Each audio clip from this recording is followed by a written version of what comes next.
Yo, people, this is Squash Corner, and for real, I think Street Fighter 6 feels pretty amazing.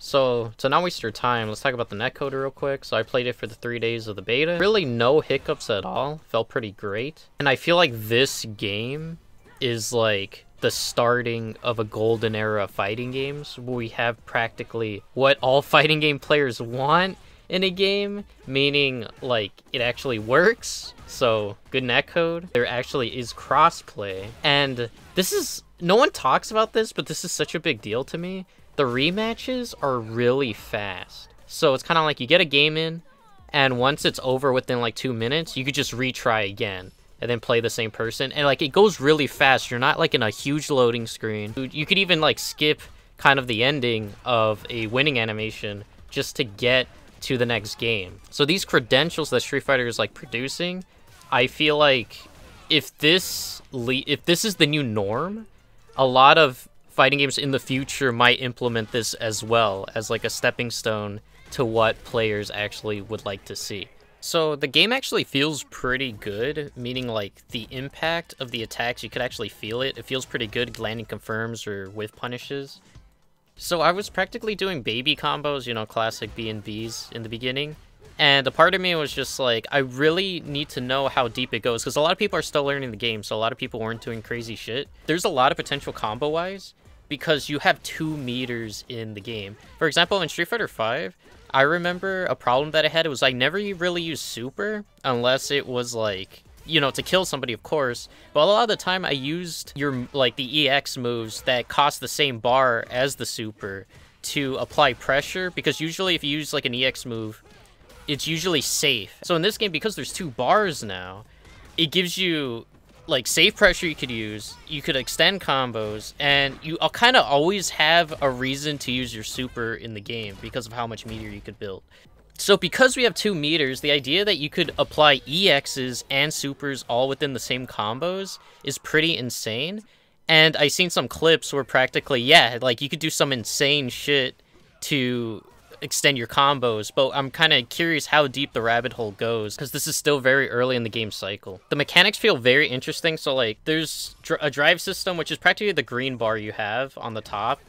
And so drive rush, okay, if you played Guilty Gear, there's a thing called like Roman cancel, where practically you could use drive rush for pressure situations. You could use it for kind of like movement in a way. And not just that, but there's pairing as well, which I didn't really find much of a use, but I'm pretty sure there's probably uses for it, but I felt like I was doing it pretty badly. I was only really using it for projectiles.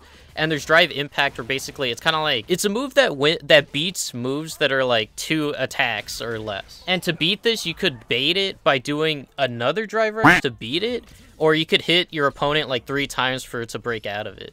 What makes this so interesting is I was playing different people, playing their games very differently. So I had people using drive impact all the time, I had people using parries all the time, I had people using drive rush all the time to apply pressure. So it's kind of like, it gives you a variety pack of what kind of player you'll become thanks to these types of mechanics that they're giving to you.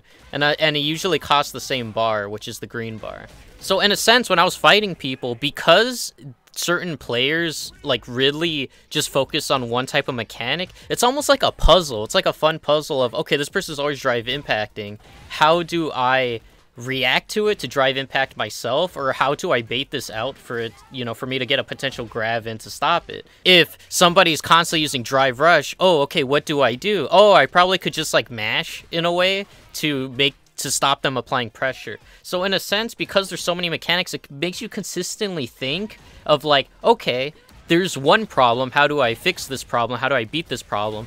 And then if the player's good enough, they'll switch it up, try something else, like let's just say somebody used drive impact and then start switching it to drive rush for pressure. It's like you're constantly thinking of like, okay, how do I stop this? Okay, how do I stop this? And oh, I can't open my opponent up, so what do I do? Do I start drive impacting? Do I drive rush? Like there's just so much going on in this game that constantly makes you think, which is very refreshing.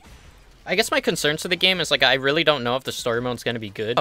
Besides NRS that makes like crazy story modes, a lot of other fighting games, like it's not that exciting to me. So with Street Fighter, I'm not really that hyped on it, But for Street Fighter 6, I would admit this is at least a little different. Like the idea of an open world, it kind of reminds me of Mortal Kombat Deception, I believe, where you kind of like roam around everywhere. Like it's like open world in a way. So it kind of reminds me of that. So I'm just hoping for the best. That's actually good. I kind of hate. I'll be honest, I hate the character creation. I think everyone looks kind of ugly, which kind of sucks. But it's like I could look past it. I think the last thing that I have a concern about is just the modern control system, because at the time of my recording, a lot of people are talking about it, meaning like, for example, it's almost like, have you ever played the Street Fighter 3DS game? They had fucking buttons where it's like you click one button to do like Sonic Boom, one button to do like somersault. Well, at the moment of this recording, people are saying it's good, it has a lot of potential. So I'm a little scared of like, is modern controls gonna be so good that like it outshines, you know, classic mode? So I need to give it a little more time in the oven to actually see what happens in the future of this game. But yeah, that is a concern that I have, but hopefully it doesn't ruin the game in its entirety. I do think the game is gonna be pretty expensive because you have 16 characters and of course new DLC characters coming out. So in a sense, this game does not look cheap. Like moving forward, if you really want to get into it, I'm pretty sure you're gonna pay a lot of money, and I bet they're gonna have skins and all that shit. So that's a little because, you know, fighting games, it should be a cheap hobby to get into, but it's really not. And it hasn't been in a very long time. But that's all I really have to say. I don't want to waste any more of your time. Thank you for watching, and I hope this is very interesting to you. And until next time, goodbye.